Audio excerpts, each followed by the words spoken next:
Good evening, students. Today, let us learn about eugenics. This is a comparatively new concept wherein it involves the application of rules of genetics for the enhancement of gene pool in a society.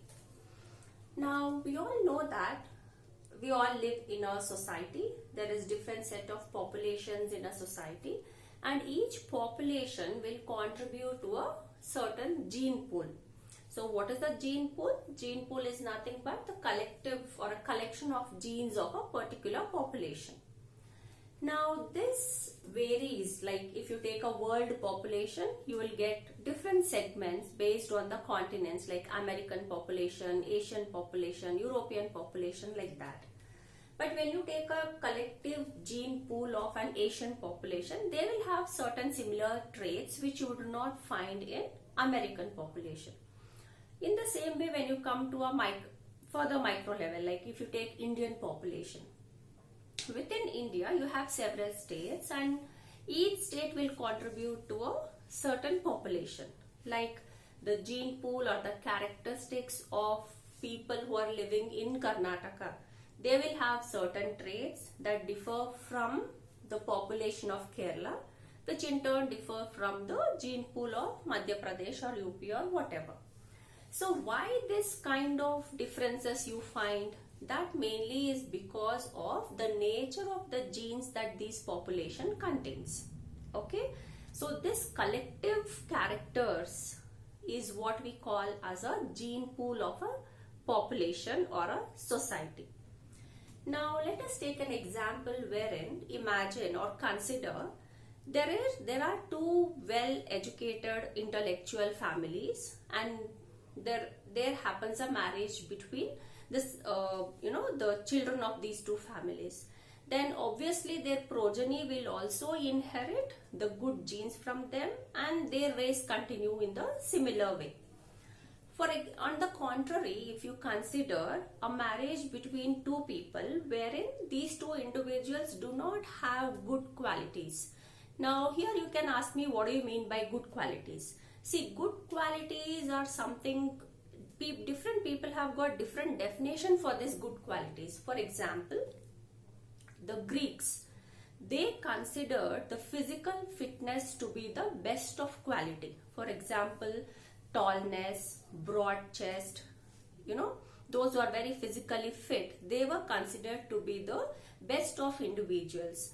On the contrary, the Athenians, they considered intellectuality to be the best of the character, and they considered the one who is more intellectual is considered to be the best individual.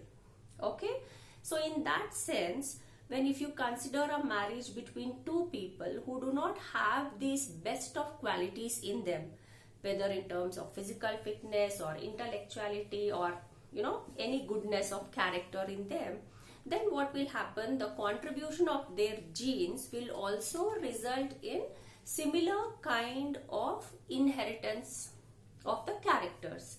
So as a result, what will happen when you take a collective genes in a gene pool, and if you grade the quality of the gene pool, then when the marriage has taken place between two good individuals, now that you know what is the meaning of good, when the marriage has taken place between these two good individuals, they have contributed more of positive genes to the gene pool.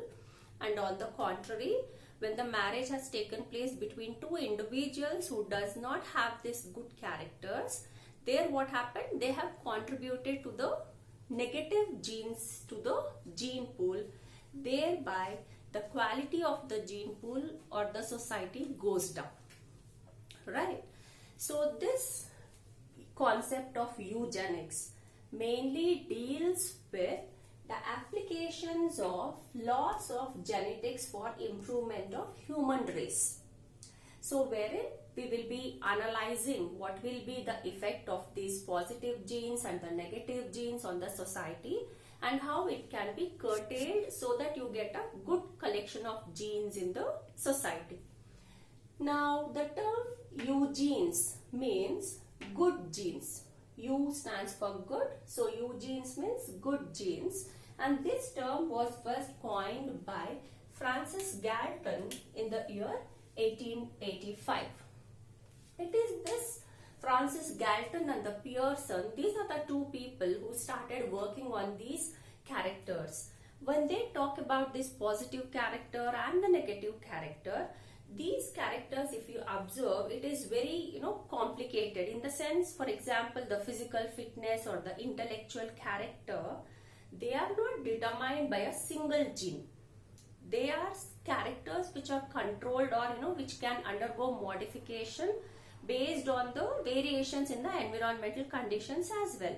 So these characters were totally complicated, and when they chose these kind of characters for their study, especially in a human population, at first they faced a lot of difficulties because they couldn't arrive at any kind of conclusion. And then they put forth this concept of eugenics, wherein they said the term eugenes refers to good genes or born with good genes. And it is this Galton in 1885, he coined the term eugenics and is also called as father of eugenics.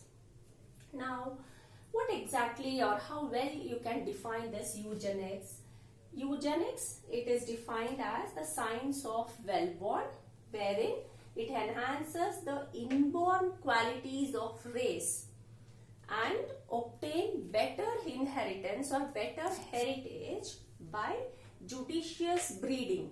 Now we will learn each term one by one in detail. When we say it is science of well-born, that means it is a science wherein you are trying to achieve the collection of good genes, and this enhances the inborn qualities of the race, like the example that we have already discussed, and this results in a better heritage or a better inheritance or by judicious breeding. Now what do you mean by this judicious breeding? That means selection of a mate plays a very pivotal role in contributing to the gene pool. That's what we call it as judicious breeding. A person cannot just go and marry any other person. You do look for certain qualities, isn't it? So what are the qualities that you look for when you are, when you want to get married? You look that the individual, whether it is male or a female, they should be physically fit, they should be educated, they should be well placed in the society. So these are the characters that we look for when you get married to a person. So this is what is called as a judicious breeding.